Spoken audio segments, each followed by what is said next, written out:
kinds of fights had up in San Francisco, dropping cones on the hoods of these AI-driven cars, not AI-driven cars, but at least driverless cars happening around. And there's lots of issues. They're stopping the middle of the roads. They're bumping into people, running folks over, causing traffic jams. Look, about to run up in some construction zones. Who's driving these damn things?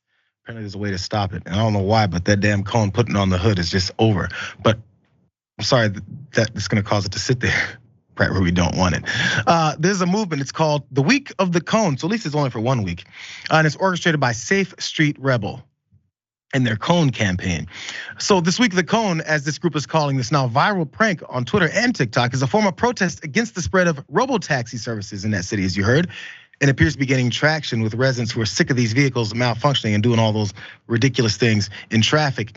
And it comes as this lead up week to see Waymo and Cruise expand their taxi services. Now, of course, what else is going to do is get rid of real taxi drivers, maybe even those Waze and Uber drivers who, or we now see everywhere as well. You got some driverless cars. I had mentioned it before how they were doing this, but then now who knew that a cone on the hood of a car would do such a thing.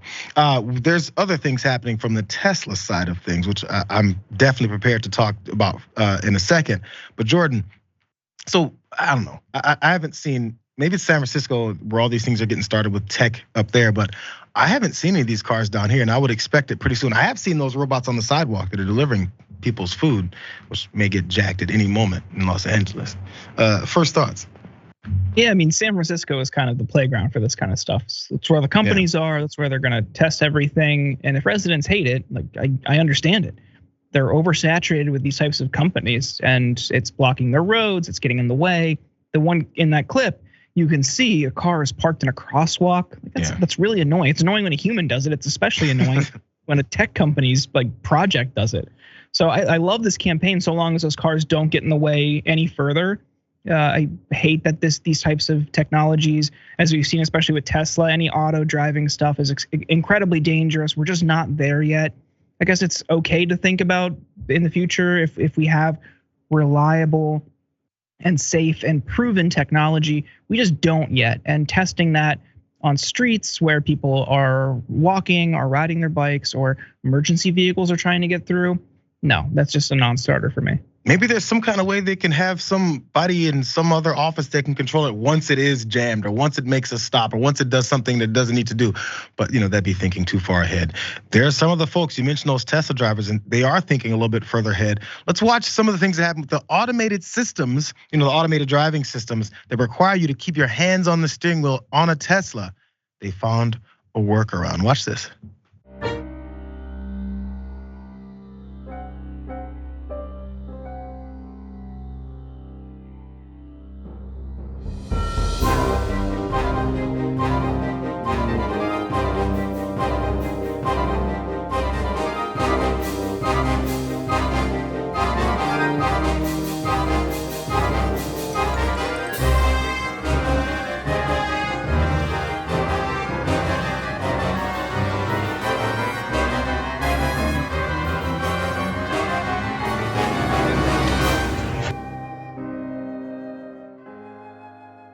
It's a little bit of a demonstration video for these steering wheel weights so that Tesla drivers can keep their hands off the steering wheel while their automated autopilot systems work, because who wants to be bugged with putting your hand on a steering wheel while you're driving, bro? This is like cars and stuff, man. By the way, so Washington Post pointed out that these Tesla owners are using the steering wheel weights to drive hands free. Now, that ad got very exciting once the steering wheel weight was put on and he was going like 1,000,000 miles an hour. I'm not sure if that's the best way to approach this whole thing, but people have been buying these third markets, nothing that like Tesla's offer necessarily, throwing it out with an extra steering wheel weight so you can get into yourself in some accidents. People are buying these on like eBay and Amazon. And by the way, Amazon has decided to stop selling them because, check this out, these weights have become a popular commodity as Tesla has expanded its full self-driving technology from around 12,000 vehicles to more than 400,000 over the past year. These electric car manufacturers adopted measures to discourage their use, they say, but these devices have been involved in at least 2 recent traffic incidents, and there's the ad. It's still apparently popping up on eBay. I looked at some of the comments, Jordan, when people were I think it was Reddit, because I was curious what people who were actually maybe buying these things were talking about, and there was it was a comment section. They were arguing because that's what happens. And many of these Tesla drivers were like, yo, this isn't lazy. The autopilot system's there for a reason. But again, to your point earlier about those automated cars, we're not there yet, bro. Like, we're almost there, but we're not there yet. And I probably never will use it because I'm an old man. Yeah, it's,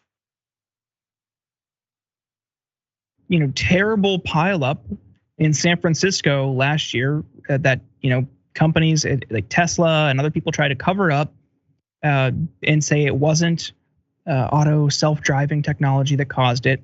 Tesla has repeatedly tried to blame drivers and Tesla owners for crashes when it was really autopilot and self-driving. It's just not there yet. We have data, we have stories, and we have reports time and time and time again. They're under investigation for this kind of stuff. It's just, we have all these signs.